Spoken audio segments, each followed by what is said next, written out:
You do an intro first, then.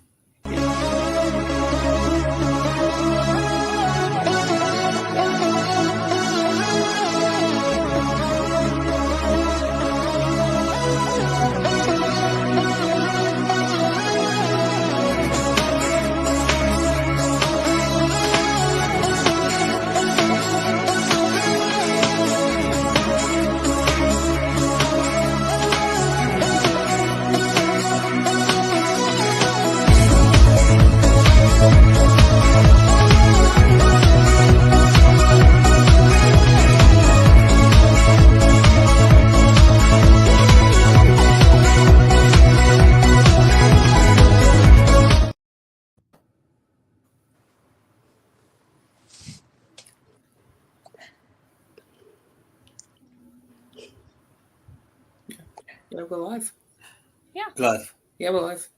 Welcome, everyone. So, Mental Health Voice first. I'm in Lancashire with Adam. And yes, tonight we're talking about science of the inner critic. Yeah, Elin the inner critic, yeah. The inner critic. So who wants to kick off? So Kerry, do you want to start? Do you want to share something? Straight up Put me on the spot. It's not really my job. Adam, I don't know. Healing your inner critic. When I hear those words, it's silencing the voices in your head that tell you that you're a fuck up, you're a failure, things like that. Silencing those inner demons in your head that tell you that you're not perfect and that lot. That's what I think when I hear those words. Yeah, I mean, I agree with you, Kerry. I think we all have those voices in our head.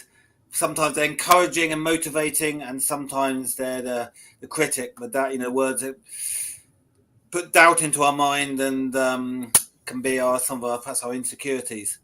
So I agree with Adam. Over to you, do you wanna... Yeah, I just think the critic, because obviously we can become our own biggest critic of others, but it's obviously we need to basically show discipline towards ourselves by using positive affirmation to say, and even focusing on who's in our support circle as well, because obviously people can drag us down. So it's who do we look for that peer support to say, right, we need to move forward rather than move backwards. Yeah, excellent point there. Perhaps if we go over to Ashley, do you have anything to add? Any thoughts on? Well, I think, like Kerry had said, a lot of times our inner critic is going to be negative. And unless we can discipline our mindset to tell ourselves the opposite and that those are lies, that we are good enough, we are beautiful, we can love ourselves. I think until we can do that and consciously make that decision, you're going to battle with those negative thoughts of I'm not good enough and I'm not worthy enough and I'm not valuable to other people. But we also have to remember that our value isn't found in other people. So that is a big game changer when you realize that your value doesn't come from the opinion of others. So that's what I've got. That's great, Ashley. And Rachel, how do we deal with the inner critic? I think there have been a few things mentioned. I mean, Adam said about affirmations and having a support group. Ashley said about sort of assessing the value of our thoughts. What do you think? You got suggestions of how we might deal with the inner critic? Yeah, so the inner critic is actually a part that I've been looking at and sitting with. And in talking to my therapist, we do IFS, which is internal family systems. And it's been really powerful to actually give space to that part of me and listen and sit with that inner critic and say, what are you worried about? What are you scared of? Recognizing that part of me is trying to survive and sometimes has this really high standard because she thinks that's what's required in order to survive. So I've actually done these practices of like facilitating just an internal conversation or even writing it down in a notebook, pretending I'm having a conversation with that part of me and getting to know her a little bit. So that's been really, really interesting. And I think it's a great way to accept that part of yourself rather than just completely like wanting to ignore them. So yeah, I think the inner critic can be challenging, but they're usually there for a reason. Yeah.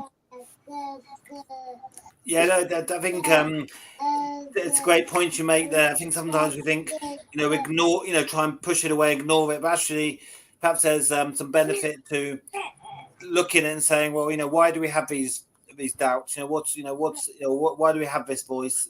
Putting this, criticizing us, and then sort of looking where it's coming from. Maybe sort of having a bit of understanding can give us a bit more sort of strength in better coping with things. So that's a good point. Yeah, I did this one exercise where I asked her to go on vacation, and that was kind of interesting. Just letting my inner critic know that she could take a break, and of course she wanted to keep working, but it was a fun exercise to do. Yeah, I love that. Yeah, so obviously, as we said, we can all be our biggest critic, but how do we control those intrusive thoughts that say we're not good enough, we're better off alone, stuff like that? Kerry? I found through therapy, I can silence the thoughts in my head. So my thoughts, to answer what was being said before, can't get my words out tonight. A lot of the inner critic thoughts come from maybe being bullied, going through trauma, whatever trauma that may be. And a lot of that is because of all that. Mine is anyway. And I think that's echoed around anybody else that's got mental health issues. But silencing them through therapy. So something that my therapist taught me was doing a worry tree and doing a thought tree. So we'd think about what was being said in our heads. Is it valid? Do we think that is true about us? Do we think it's not true about us? And then writing it down and saying it's not true, and then saying the opposite. So if your inner critic is telling you you're not perfect, you say, but I'm me, I'm unique, I'm me. Things like that. I think that's. I mean, I've heard a similar thing, Kerry, about keeping a journal, write it down, and then partly sometimes you have to. I think you have to question it and say, well, if you have this inner critic criticize, you say, well, what evidence there support that? Is it really that because often with inner critic, it's not a rational voice, telling us things, and sometimes we've got to question that inner critic and say, well, is there really any evidence to show that I'm bad at this or failing at this? And sometimes, like you said, Kerry, sometimes if we aren't very good at something, or we are struggling with something, again, is that the end of the world? Isn't that how we learn and grow anyway? Isn't that part of who we are? Yeah, I mean, there is a saying in the mental health world, we have to go through shit to grow. Yeah. Mm-hmm. So everyone has to go through shit in order to grow into the person we need to be. Oh, that's true. Yeah. That's a good point. Ashley?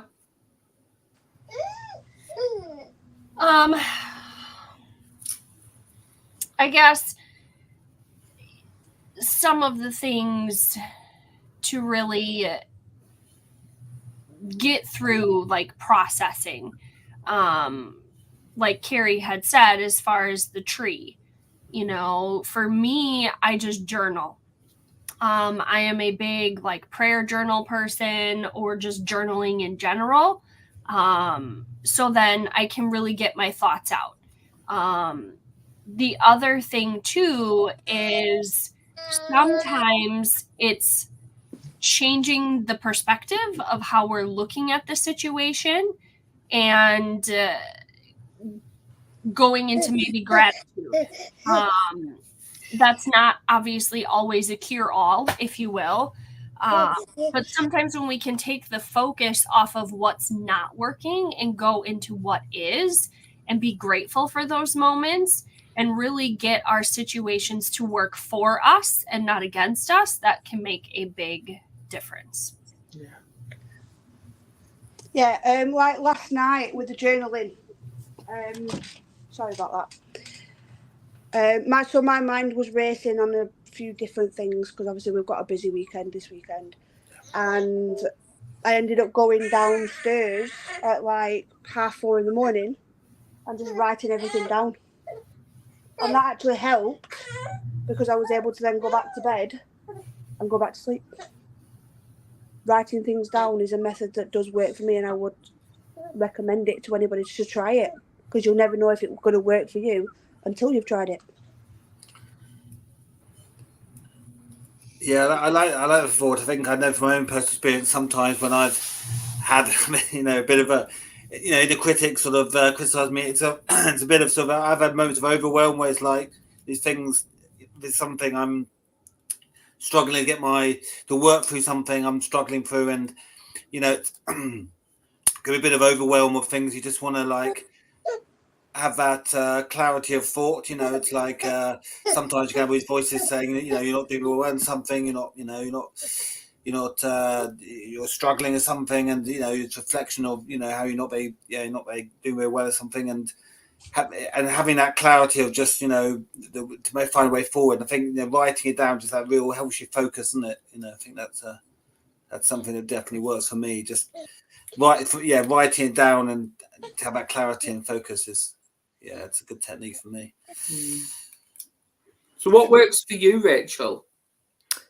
I would say giving myself space to cry if I'm feeling a lot of emotion is really important. And then also trying to get out of my head and into my heart and my body. Like just getting outside for a walk can help. Maybe going to the gym and doing a workout, just something to like be moving instead of just sitting there and ruminating tends to help me in those moments. Yeah, I was actually told that last week it was, where every time I went to the gym, because I've not been in ages, I'm in that zone, and I'm a different person, and I'm literally switched off from everything, home life and stuff like that. So maybe I need to get back there. Sometimes too, it helps me get off my phone. Like just being at a class and knowing my phone's in my purse or in my car, and I'm not going to check, all the notifications. That can be really helpful too. I wonder if sometimes we need to get out of our head in a sense of, when we have these voices in the critic, if we get too much absorbed in our in our own head of these thoughts, maybe we just need to distract ourselves and get out of that. Sometimes it's a healthy distraction. Sometimes what we need in these moments. Yeah, I find reading helps distract my mind from a lot of things, because you escape into whatever reality is in the book. Yeah, and you can obviously get out of your own head and silence the thoughts in your head because you're focusing on the words in the book. Yeah, no, definitely. I can identify that as well, Kerry. Yeah, absolutely. So, Ashley, with obviously you being practically a home tutor, with a business and with everything else that's going on, how do you cope and how do you handle your intrusive thoughts? That's a great question. So my husband and I actually just had a conversation about this last night, because there are doubts. There are doubts in my mind if what I'm doing is what I'm supposed to be doing. There are doubts of, can I make this work? And really, what I have to do is think about, okay, what if I don't do this? Like, what can I learn from the situation? You know, and it's not just women that obviously struggle with doubts, obviously, but you know, my husband even said, he's like, I hate it when I doubt my ability to do XYZ. And he battles with that quite regularly. And I'm like, okay. So then we kind of talked it out. But it's really about recognizing, okay, why am I having doubts? Like, I know I'm capable of doing this. I've done it 100 times before. Why do I have doubts about this particular situation?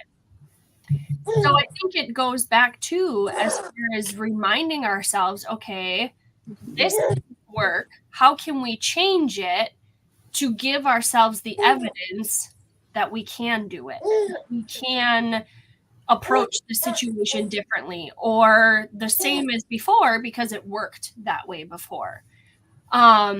So again, for me, it's that journaling piece. And raising 6 kids here at home and homeschooling and being a business owner, there are a lot of doubts.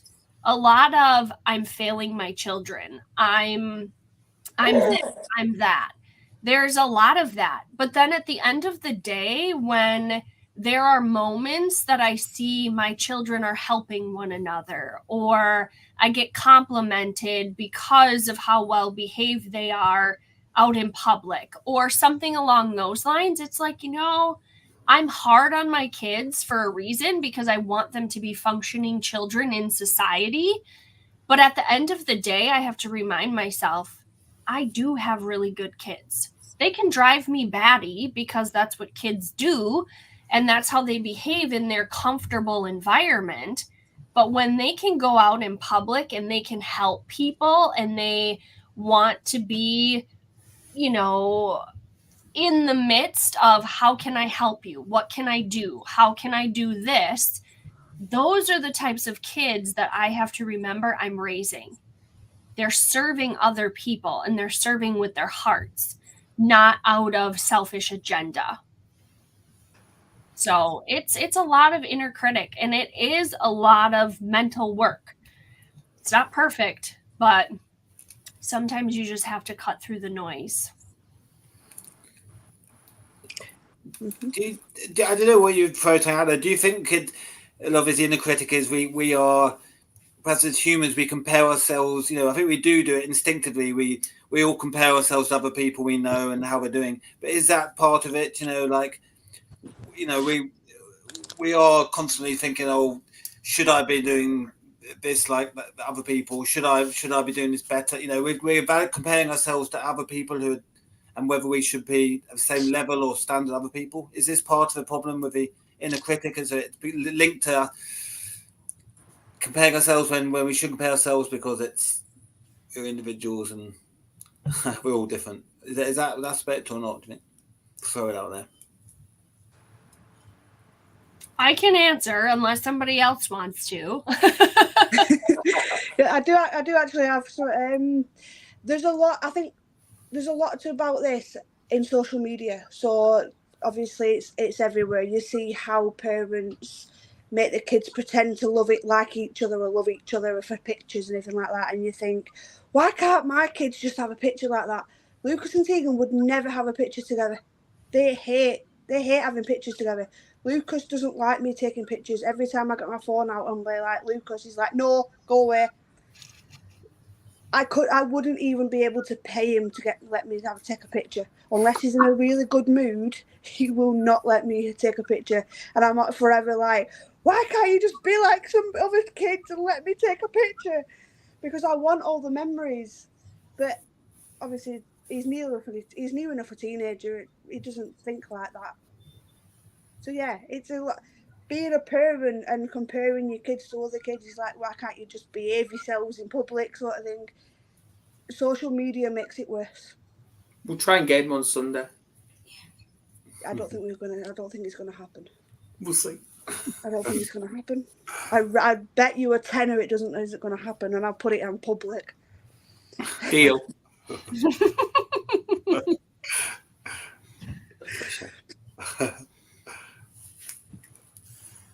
Yeah.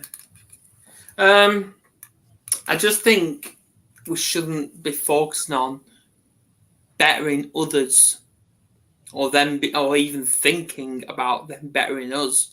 We should just be focusing on bettering ourselves. But I know that's easier said than done with all the trauma and being let down, and we are literally scared of showing any signs of positivity in our lives.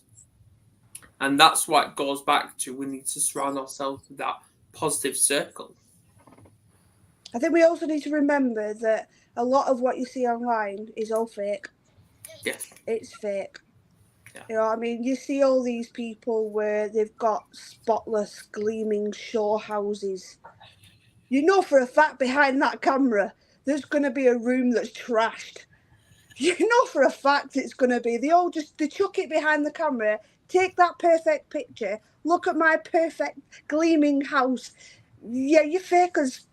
I'm not going to swear, but you know for a fact it's fake. Nobody's house is like that, especially when they've not got kids. How's the laundry happening, Ashley? Hey, I got it done. Yeah, it's hiding somewhere. No, it's put. Well, the only thing hiding is the shirts that I have to hang up, and those are laying on the closet floor. See? But everything else hiding. Is done. See, there's my point proven. Things All are right, hiding. so Rachel, that's why a bed's perfect made. Going back to, because obviously I know I put in the description it's a trigger warning video, because it could end up being like that. So, what does the inner critic look like from your experience?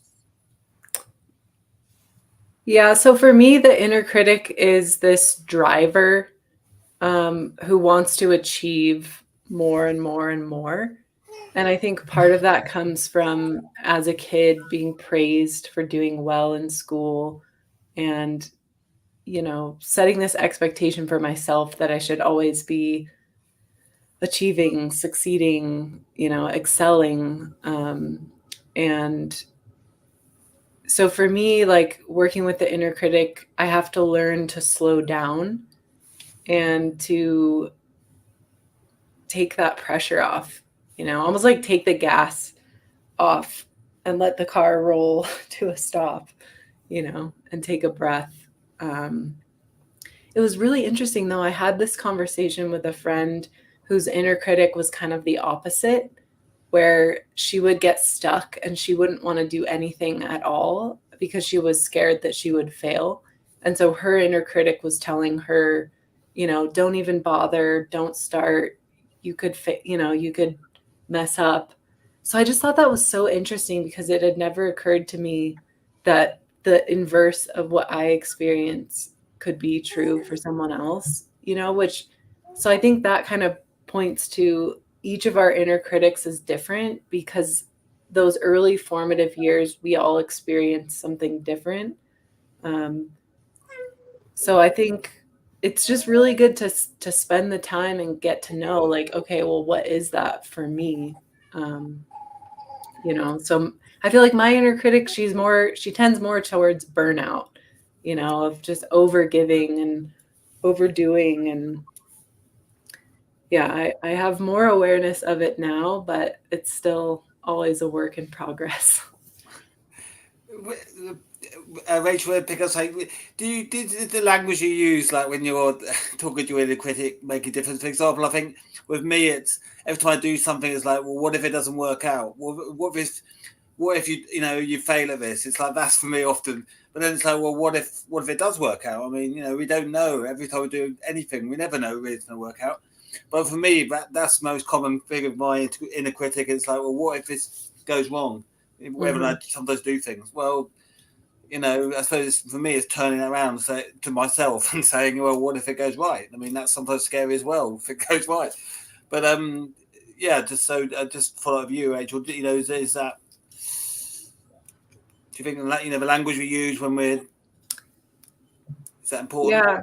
Yeah, I think it's good to be aware of those thoughts and, just being able to identify, okay, that thought is happening for me. There's power in that because you can kind of stop yourself for a second and say, okay, this is that inner critic part. This is maybe not my true self, at work. I feel like my inner critic is always saying, can't you do more? What, and kind of like a future driven, what's next, what else? So there's an element of time too, and sometimes like a feeling of rushing. So I've been able to at least identify that as something that stresses me out and, just slow down and breathe and take a minute. Yeah. Yeah.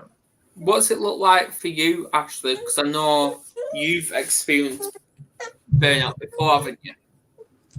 Yeah. So for me, it really came down to, as I said before, my value. I was looking for my value or my validation from my husband. Now, it is something, yes, that's nice to hear, obviously, that you are valued. But when I didn't get it from him, or the appreciation, if you will, from my kids. Now, keep in mind, they're 6 and 13, or 6 through 13. So they were young. Why did I think that I needed to seek validation or appreciation from my children for all that I do for them? Because at the end of the day, they're not going to appreciate anything until they're out on their own. Let's just be honest, because that's how children are.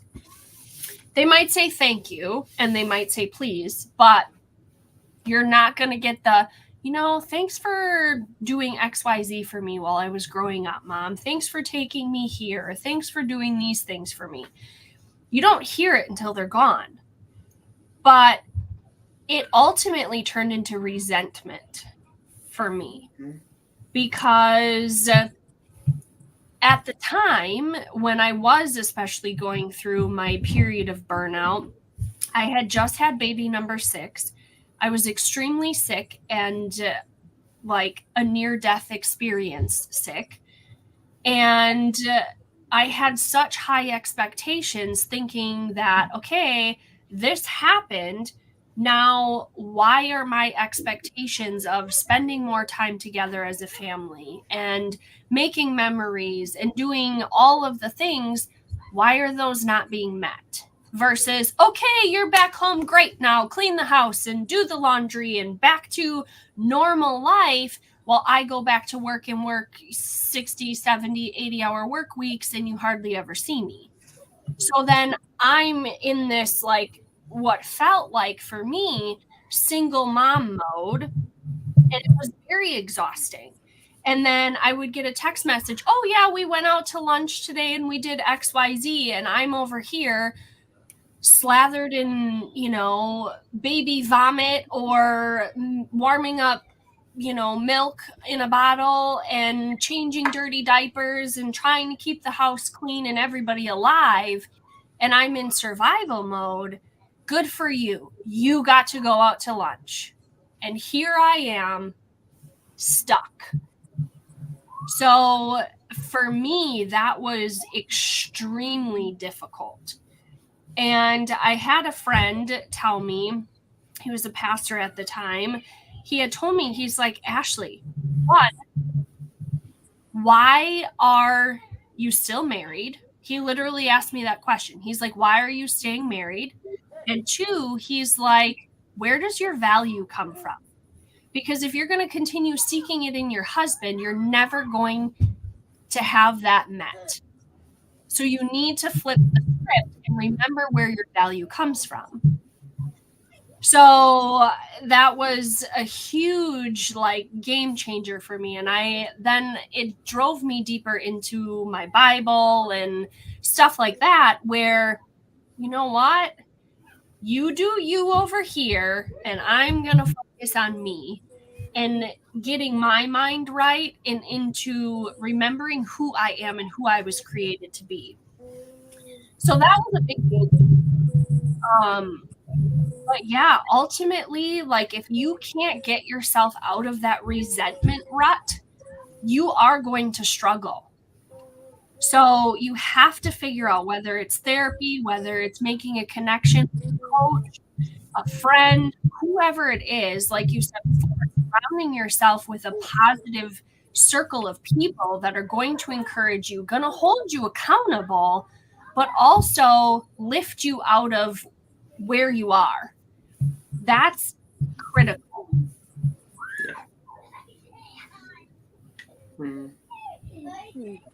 Yeah, Sarah? definitely. I mean, well, obviously I started volunteering. So it's only once a fortnight, but when I'm in that circle in the mental health group, we're all positive, and obviously whatever's said in that safe space obviously stays there unless there are safeguarding concerns, which is different. And it's all positivity. So when I'm in that space, I can open up that I might have struggled in the last few days because of whatever. And I know for a fact that I'm not gonna get judged in that space. I'm gonna get supportive words, positive words that are gonna help me get through the next 2 weeks to the next meeting. And I'll actually look forward to going to them because obviously I know I'm going into that safe space and I'm going to meet new people who are going through similar journeys or different journeys to me, but all on a mental health journey, which is really good. Going back to what you were saying about mums, about feeling like a single mum and everything like that, I think there is a lot of pressure put on mums to bounce back too quickly after having a baby, and I don't think that is helpful to our inner critics because it's actually harmful to your mental health.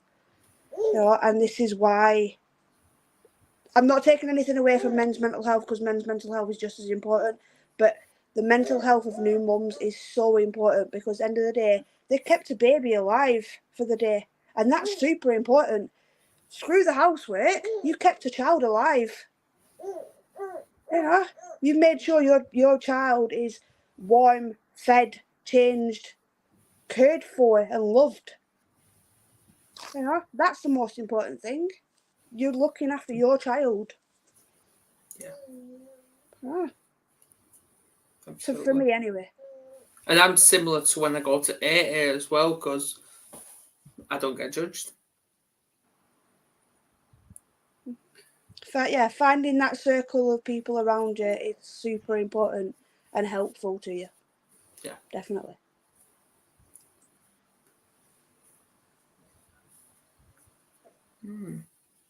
I think for what you said, Kerry, I think we do put a lot of pressure on ourselves, and as the inner critic is part of that, isn't it? We set these standards of and the pressure to do better, be better, perhaps sometimes, and what we should be like. But I suppose, having that support group of people, whether it's family, friends, the AA, it can be anyone, but where or people who don't put any pressure on us, that's the whole point. The true support group is people who are just there to support and listen to us, whether it's friends or whether it's not necessarily friends per se, but people who are there to support us another way. But there's no pressure for us to be anything but ourselves. So that's really the ideal. Yeah. And we all need that, don't we? So that's a key thing. Yeah. What do you think, Rachel?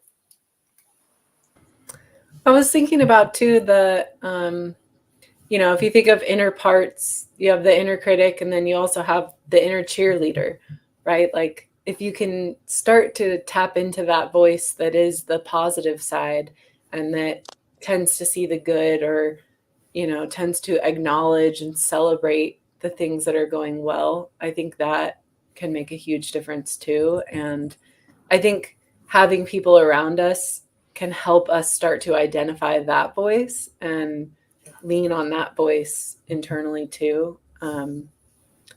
Even just remembering to celebrate the smallest of wins when we have them, that can help us kind of reframe what we're focusing on. And that's one thing I like about this group from the content that I've seen is it's just, even if it's a small thing, it's recognized and celebrated within the group. And that starts to take on a lot of momentum for people, I think. Absolutely, yeah. Yeah, we've got a question from Canada. Has anyone here ever tried breath work? I have. Breathing techniques. Yeah. I've tried plenty of breathing techniques. There's one, I'm trying to remember what it is. It's breathe in for 4 seconds, hold it for 4 seconds, and breathe out for 5. Might be wrong there, but yeah, inhaling and out it, breathing out. My words. So, but yeah, breathing in, holding it, but then obviously breathing out. A lot of work like that. Is that what he means? You have to let me know if your comments back. Is that what you mean, Robert? I mean, I can't see comments. Within that is. Do you not see the comments? I can't see the comments. I think Wim Hof has a number of breathing techniques. That's what I mean. The Iceman guy. He does a lot of like cold plunging too, which the breath helps you in that situation where your body is so cold, you're kind of freaking out. I think that's pretty. Oh, sorry. I was going to say, I haven't gotten super into the Wim Hof breathing, but yogic breathing, there's like a few techniques in yoga that we do a lot that help. I mean, I think mindfulness and meditation and a lot of these things are very, they're growing in popularity, and I think they're all, they're all sort of about stilling the mind, aren't they? Stilling, which obviously the inner critic is part of that. Your mind's not still. So I think there's lots of different sort of variations or ways to use breathing, and and like I said, meditation and mindfulness is a couple of ways I've tried, but I think there's certainly a whole spectrum of ways along that. But I think are very popular because they are very effective in the simplicity of what they're effectively trying to do, aren't they? I think Yeah, I actually had a meeting with my volunteer yesterday, and we're obviously linking up with our local council to do like a health and wellbeing sessions at the community centre.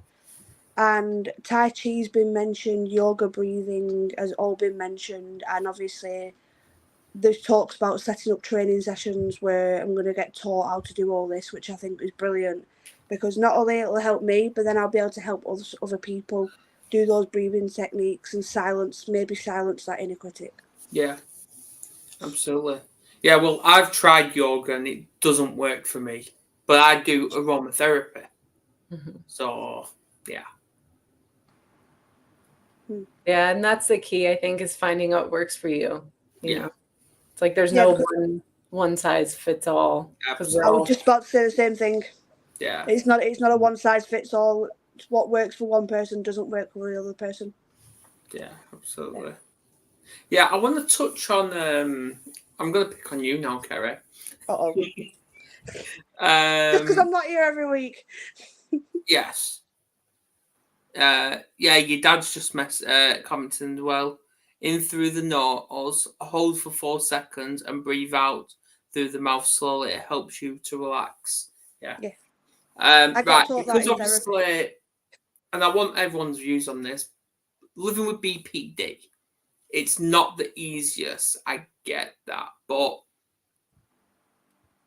you say you lose control over your intrusive thoughts and stuff like that. Expand on that. Me? Yes. Right, okay. So my intrusive thoughts, my inner critic come from the shitty childhood that I had. So I'm not going to go into it, but yeah. I had a really shitty childhood. I had a few positive things, but it was mostly negative. Sorry, Dad, but it just was. And a lot of the things that were said to me by people around me, including my mum, stayed with me. And I had to work through that with therapy. And I'm still working through it in my own head. So a lot of the intrusive thoughts is when I finally feel like I've got a handle on them and I can silence them in my own head by distracting myself, doing whatever I'm doing. When I lose control, it's every distraction technique I have for myself isn't working. The intrusive thoughts are just there all the time, and I can be cleaning up. You're not doing it properly. Your kids are going to end up ill and dying and everything like that. And this is the sort of things that I get in my head. And that's why I'll end up where, if I'm doing the kitchen sides, I'll end up doing them like 2, 3, 4 times, telling myself I have done this right. My kids are going to be okay. And it does affect me on days. And it's happened this week where I've done the sides 4 times in one day because the voices in my head have told me I've not done it properly. So I've ended up doing it again. I've ended up mopping the floor twice because my voices have told me I haven't done it properly, and my kids are going to end up ill. That's the only way I can describe it. Okay. I don't know how else to describe it because I'm still learning about BPD myself, living with it. Yeah. I just think, and please correct me everyone else, I just think someone with BPD with all that trauma in her life, because I admit, and I'm holding myself accountable, I abandoned her throughout the relationship because of me drinking. And I took full accountability for that now. But I'm constantly now reassuring that I'm not going to leave. Like for example, on Saturday, yes, Saturday was a hard day, and I admit that, and Kerry knows why. I was at a football game with our daughter, and she contacted me a text message, which how I got that text message in the stadium, I really don't know. But she said 911 emergency, which turned out our cat wasn't well, which he sadly passed away now. And Kerry wanted me to stay in that stadium with Tegan, but I'm like, no, family comes first, because I was explaining to her that I abandoned her all that time, and I'm not abandoning her through this. So I stood by my word. Did I feel a bit of resentment from her towards me? Yes, I did. But I overcame that, and I stayed true to my word. And that's just how it comes. All about reassurance.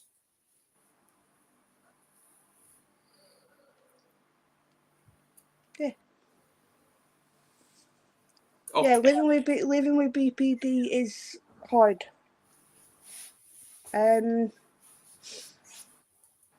Especially when I'm flicking personality and moods. That can be a difficult day, where I don't know what personality I'm going to be from one minute to the next. Yeah. Oh.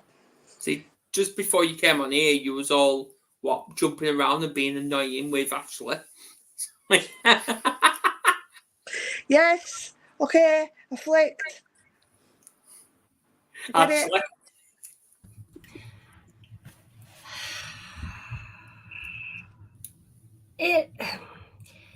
I think for me,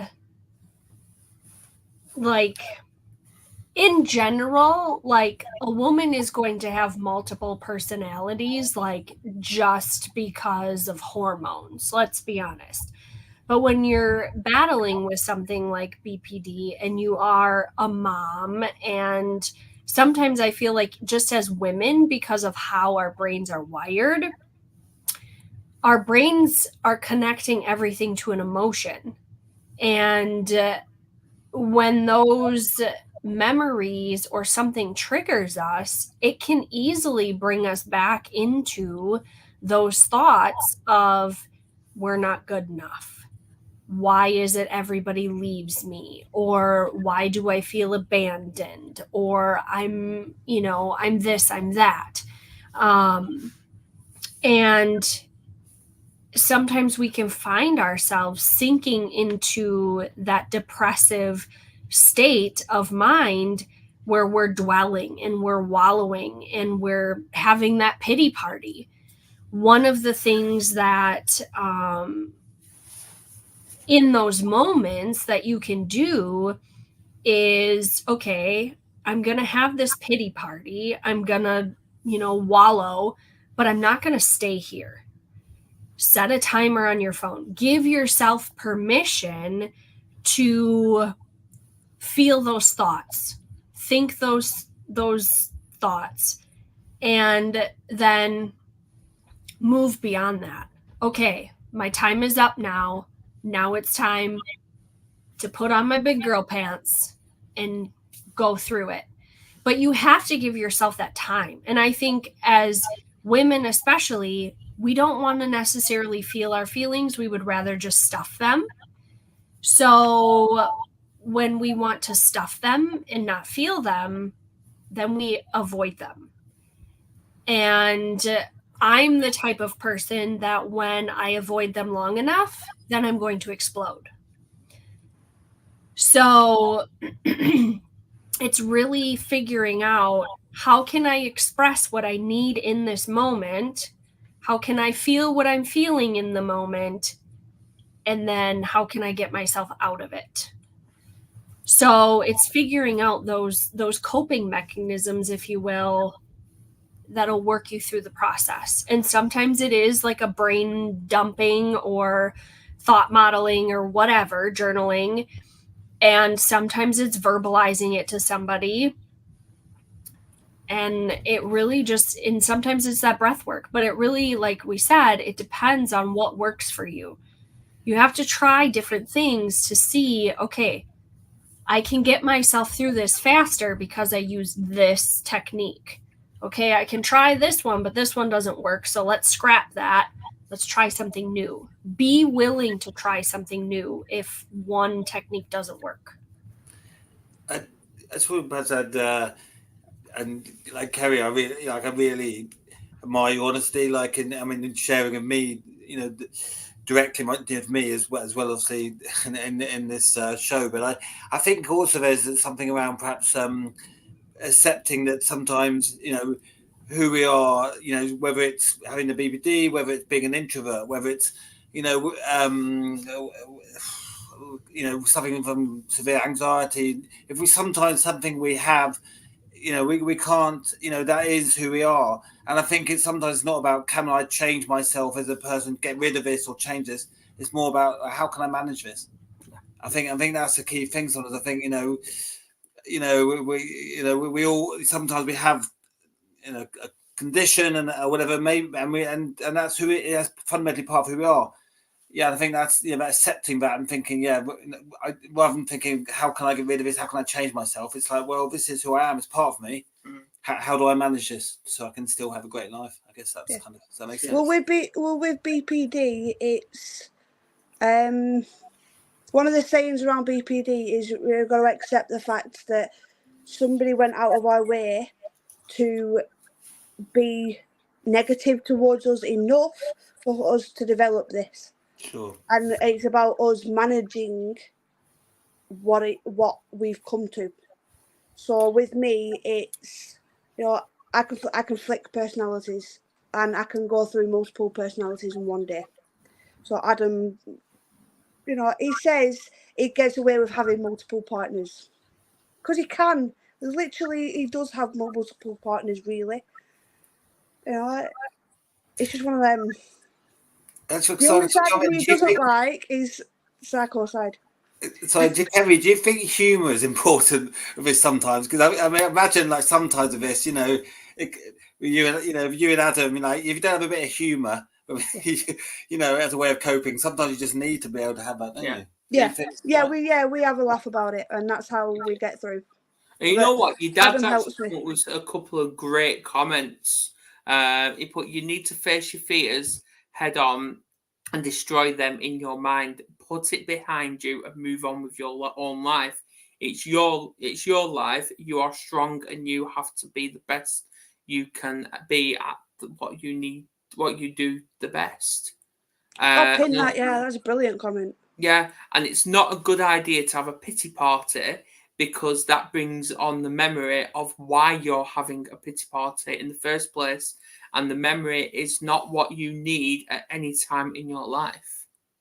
See, I disagree with that one, because sometimes thinking about the memory, processing the memory, and then putting it to the back of your head, it can actually help you step forward. Yeah, what do you think, Rachel?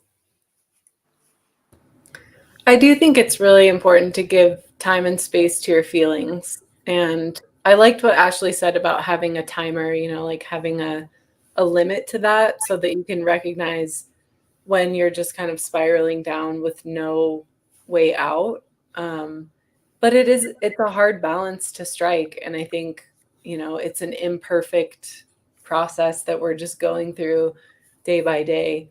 It's going to be messy, because that's what being a human is. It's, emotional, and we're just here to experience all of that.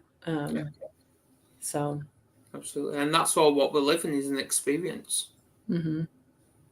Yeah, because we're creating that story that other people are going to pick up on.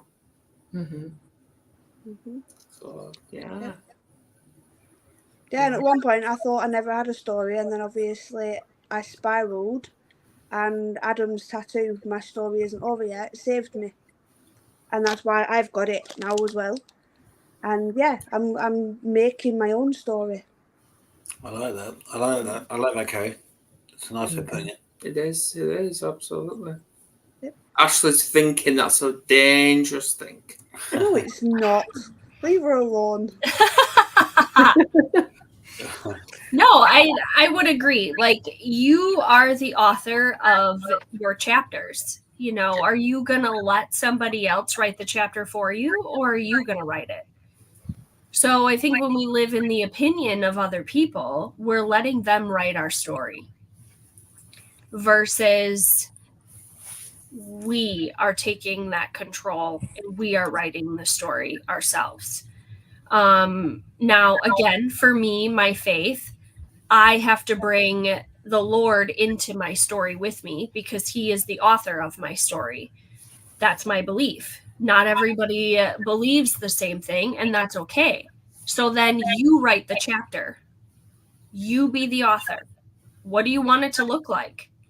Is that story over? Okay, then end that chapter and start a new one.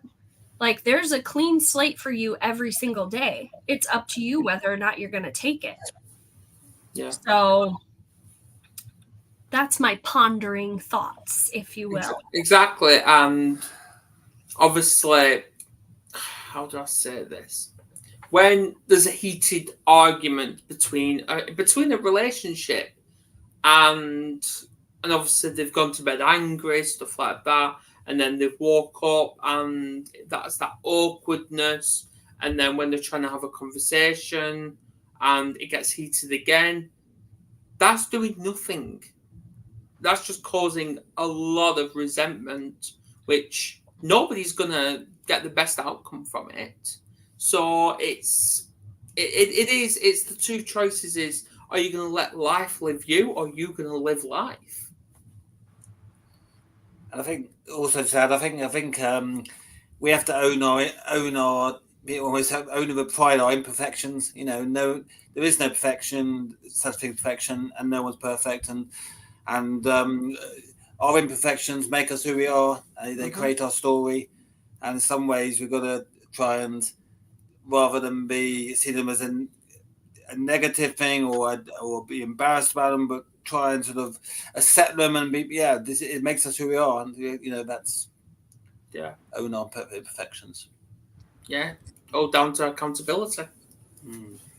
Yeah, I was going to say, I think another big piece is just the daily routines that we keep that help us stay grounded. to me, that's been a big part of, if you want to make big success, like big moves and growth and changes, you need all those little teeny tiny day-to-day things that help you. Yeah. Graham's just put, having feelings in the back of your mind leak forward and lead to depression of what has happened in the past, and the past needs to be left behind us so as to move on. See, and I'd like all your views on this, because I'm probably going to be wrong or maybe right, I don't know. But in my view, I obviously believe the past is a lesson. Can we change it? No, we can't. We can't change what happened half an hour ago. What was said, it's been said. It's life. It doesn't matter. But it's a lesson, and that can be a trigger if we keep holding on to it. And that's not going to help us to build that self-resilience or self-accountability or self-gratitude to move forward. But even then, focusing on the future too much can also be a trigger and it can cause anxiety and depression and stuff like that. So we just need to live, and this is what I'm doing now in AA is, last time I was focusing on, right, I'm going to reach this many days sober, and I was counting days, but I'm now not, because I'm just living just for today. And obviously this is for me. If I don't pick up a drink, I'm winning. I'm not focusing about tomorrow. Tomorrow will come. So it's just all about today, because that's gift of self-gratitude. My little win every day is I don't end my life. Yeah. Because thing is, that's the thought that goes through my head every single day, that I'm better off not here, that nobody will miss me. Yeah. And it's a thought that it is with me every single day. And for me to go to bed every night without hurting myself, that's a win for me. Yeah. So what is a win for you, Rachel? Oh, there's so many every day. I mean, today it's hanging out with all of you, getting to know you. Flattered. I think lately it's just been my walking routine in the morning. Like, I really look forward to that. I get my dog and we go walk over to this little creek path. And it's, it's such a simple thing, but to have the time and the energy to be able to go do that really means a lot to me. So, yeah. What about you, Nick? Yeah. I mean, I'm trying to be more grateful. I think that's a win for me. If I could, I think the little things, really, isn't it? It's every day. I think I do achieve things, and it's easy to miss these and not recognise these. I think I've achieved something every day, and to me, speaking to someone every day, my family or friends, and having that regular contact, to me, those things are important. So for those, just doing those, having those positive little achievements is for me. Can I suggest a win for you, Nick? Sure. You've travelled 3.5 hours to come and meet me and Adam. I have, and it's worth it. I'm glad. There you go. Me and Nick's been talking for God knows how long about meeting, and it's reality because we put it out into the universe. It did. Worked out well. It's the right time, place. See, Ashley, Nick can do it. Okay, you can't even compare that trip to my trip because mine is much further. Okay. Don't make excuses. Wow, Nick! Wow, Nick! You are cut off, Nick. Sassy. Wow. I'm only joking. No, I think. Jeez, it's gang up on Ashley. See, Rachel, see what I deal with on a weekly basis? Like, this is baloney. Lovely to meet you in person, Ashley, is what I meant to say. Okay, well, come to the United States, okay? I don't recommend coming in wintertime, though, and that's approaching fast enough. I would recommend coming in summer. For me, honestly, a win is just waking up every day. Yeah. Because 6 years ago, I may not have woken up. So for me, it's waking up every single day and knowing that my kids are alive, my kids are healthy, we have a thriving business, and I just have to celebrate how far we have come. That's all I can do, honestly, and just be grateful for it. Mm-hmm. Yeah. Are you, Adam? It is just be grateful every single day. And if we can wake up, obviously if you're in the family, have a family routine, but also have a family for yourself. Also have a routine for yourself. Whether it's waking up at a specific time, meditating, going for a walk, going to the gym, whatever, do what works for you. See, my routine, and sometimes it pisses Kerry off, is I'll come downstairs, I put music on because I'm one of these that I physically cannot clean without music. I'm one of them. I need music. Otherwise, I just, can't focus. But yeah, just get yourself into a routine and live fucking every day. Can I just add? No. Right, it only pisses me off because if you're playing something on your phone as well as music and the television's on, I can't process 3 things all at once. I get You have the telly on, not overstimulated me. and it triggers me. You have the telly on, darling. No, the kids have the television on. That's their problem.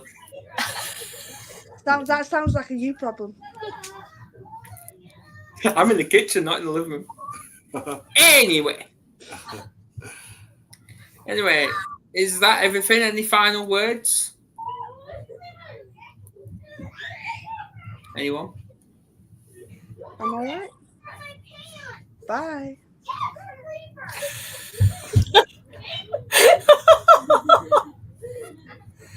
Just do what works.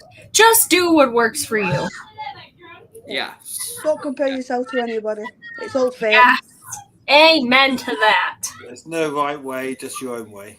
Just find your own journey and embrace your imperfections. Exactly. Rachel? I was going to say, keep going. That's kind of the approach, I think, that I've been thinking about lately.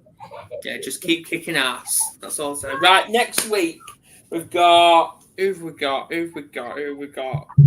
Yeah, Ashley Skyvin again, of course. Yep. We've got From the Trunches to Transformation. That's next week, back at 8 p.m. So please all subscribe and share, and I'll see you next week on his birthday. Hey guys. So, yes.